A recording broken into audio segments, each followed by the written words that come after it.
Welcome to the Deep Dive, where we take the just explosive acceleration happening right now in generative AI, the standards, the rivalries, the risks, and we try to distill it down to what really matters most for you. It's a lot. We've gone through a huge stack of source material. And what it shows is that this isn't just, slow, incremental progress.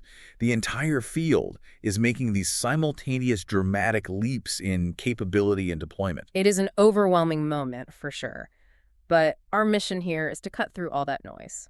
We've synthesized the current landscape around, I think, 3 core tensions that are driving everything. Okay, what are they? So first, there's this intense, high-stakes rivalry for performance, pitting models like Google's Gemini against OpenAI's GPT. Right. Second, the suddenly urgent need for global standards, especially as AI agents are becoming the new default interface. And the third? And third, the escalating stakes of security and safety as these incredibly powerful tools move into, core enterprise infrastructure. Exactly. So our job is to give you, the learner, that critical context to understand this velocity. We're prioritizing the surprising facts, making sure you walk away with the crucial connections from the source material, structured so you don't feel like you just drank from a fire hose. So let's jump right into that first area, because it involves a contradiction that should probably make everyone in the industry just pause for a second. The first thing that jumped out to me is what we're calling the accountability gap. You have the industry desperately trying to create standards for safe operation, while at the same time, the underlying models are becoming less transparent about how they were built and trained. And that's a worrying trend, isn't it? Because the data completely reinforces it. Stanford's latest Foundation Model Transparency Index, it showed an overall regression in transparency. A regression, so it's getting worse. It's getting worse across the board. The sources highlighted that IBM is actually leading the pack in openness, providing robust disclosures. But then new players, especially those focused on just maximum capability, like XAI, They're at the bottom. they're sitting near the bottom, yeah. And this gap is widening right when the models are becoming powerful enough to handle really critical tasks. That makes the push for standards seem almost impossible. I mean, if we don't know what's in the box, how can we standardize how it interacts with the world? So what's the fundamental shift, the why now, that is forcing the industry to formalize all these protocols? The answer is pretty simple. AI agents. Agents? We are rapidly moving past that simple text-in, text-out chat interface. We're now dealing with autonomous agents that need to manage complex multi-step workflows. They're juggling dozens of internal and external tools and platforms. And if they can't talk to each other, the whole thing falls apart. The entire enterprise agent ecosystem fails. It's that simple. So that technical necessity led directly to the formation of the Linux-backed Agentic AI Foundation. It's an infrastructure play, really, designed to make all these AI components truly interoperable. And what's interesting here is that Anthropic immediately stepped up. They contributed, or rather they donated, their model context protocol to the foundation. And what does that do? Well, this protocol is a foundational piece of that whole agent puzzle. It's designed to ensure safer, more standardized, and sort of streamlined tool integration. It's about how the agent understands and, more importantly, limits its access to third-party services. So the goal is to create what they're calling the agent client protocol, to make these AI agents truly plug and play. Exactly. So if I, as a developer, want my agent to move from a chat thread to a code editor and then file a support ticket, all those handoffs need standardized definitions, or the whole process is just brittle. Precisely. And the push for these technical standards is happening exactly because the stakes are rising so high, which, inevitably leads us away from the lab and into the global regulatory landscape. And that's going to directly impact the economics of AI development. These global policy discussions are massive. What really caught my attention in the source material was India's proposed landmark policy. Oh, that is a potential game changer. India is drafting a royalty system. It would require large tech companies, think OpenAI, Google, to pay creators for using their copyrighted material in model training. Wow. If a jurisdiction as large and as influential as India implements this, it would be a potential global shift in how creators are compensated. It would fundamentally change the cost structure for every large language model developer in the world. It effectively puts a price on training data, the raw fuel of AI, which has largely been treated as free up until now. Right. And we're seeing similar legislative pressure in the U.S. too. California just passed a law that will require high-level disclosure of training data for generative AI models used publicly. But that's not for a while, is it? No, we won't see that enforced until January 2026. But the legislative pressure is there. It's reinforcing that push for transparency, even while some companies are moving in the opposite direction on the technical side. It's a field being pulled in two directions at once. And that competitive tension frames the second segment perfectly. The dramatic, intense battle for capability among the leading models, where every millisecond and every reasoning leap matters. We saw public confirmation of a genuine code-red rivalry in the sources. You had Salesforce CEO Mark Benioff publicly state that Google's Gemini 3 was sharper and faster than ChatGPT after he tried it. Which is a huge deal. That kind of public praise from a major industry leader, that signals a significant material shift in the competitive landscape. Absolutely. And that pressure clearly registered in the war rooms. The sources reported this rivalry led to an OpenAI code red and the subsequent expediting of GPT 5.2. And their goal wasn't just flashy new features, right? No, not at all. It was to double down on foundational competence. They prioritized speed, reliability, and logical performance to cement their lead as the dependable workhorse. At the same time, Google rolled out Gemini 3 DeepThink, which specifically targets elite reasoning tasks like complex math and logic. So the race is hyper-focused on who can deliver the most consistent, competent intelligence under pressure. Precisely. But the breakthroughs aren't just limited to the two giants battling it out. I'm struck by the fact that specialized models are creating these radical leaps in efficiency across specific niches. Let's look at coding, for example. Okay, yeah. What's significant here is how specialized models are just redefining developer efficiency. Mistral released Devstral 2, a 123 billion parameter model. And that's optimized for agentic code workflows. Exactly. Alongside fully open models with a huge 256K context window. I mean, they can look at massive amounts of code history and context all at once. And then you have Llama Coder v3. It can now generate complex multi-file React applications from a single text prompt. That is an enormous leap in time to delivery for developers. It's huge. It is. And the leaps in reasoning and pure math are equally compelling, proving that small models can really punch way above their weight class. We saw the Pecor model, which is relatively small at only 8 billion parameters, claiming state-of-the-art results on the HMMT25 math benchmark. And just for context, HMMT25 is the Harvard-MIT Mathematics Tournament Challenge benchmark. It's highly respected. Right. So the fact that a model of that size Pecor is surpassing systems that are significantly larger, some that were thought to be invincible, it just proves that clever architecture and specialized training can be just as effective as raw scale. Okay, so moving to multimodality, it seems the models are getting a lot smarter about interpreting the physical world. We saw significant advances across the board, yeah. Huawei's MA model, for example, it showed it could outperform much larger models in various challenging image tasks, mostly through more efficient processing. And what about Zhipu? Zhipu's GLM 4.6V advanced visual reasoning and began supporting native function calling. That means it can translate visual information directly into commands for external tools. And then on the creative side, Meta's Sabre delivered identity-preserving, zero-shot reference to video generation. Which just makes realistic video synthesis even more precise and accessible. So beyond just the model performance, the sources highlighted underlying architectural shifts that are changing the very engineering of these systems.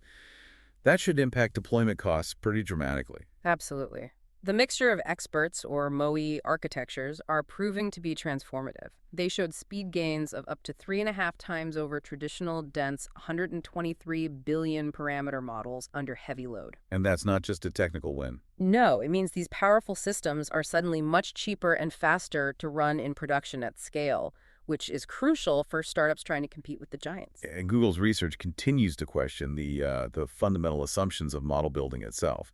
Their team is reframing how we think about the core components, transformers and RNNs. You mean recurrent neural networks, the older approach? Exactly. They are moving away from thinking of them just as sequential processing engines and looking at them more like associative memory systems. This is a deep philosophical and engineering shift. It suggests that the default path of just adding more layers to a model might be reaching its limits. It could force researchers to fundamentally rethink what makes these systems intelligent, which could unlock completely new designs. Okay, shifting now from the lab bench and the academic research paper to the corporate suite. The agent revolution is no longer theoretical, is it? It's becoming core business infrastructure, and the speed of adoption is just staggering. The sheer velocity of enterprise adoption is impossible to ignore. OpenAI reported an 8-fold rise in internal enterprise messaging, an 8-fold rise. Wow. And a 19-fold increase in custom GPT workflows since late 2024. Exactly. So this isn't just a few tech teams experimenting. This is full-scale, ingrained integration across every single department. And it's being mandated from the top down.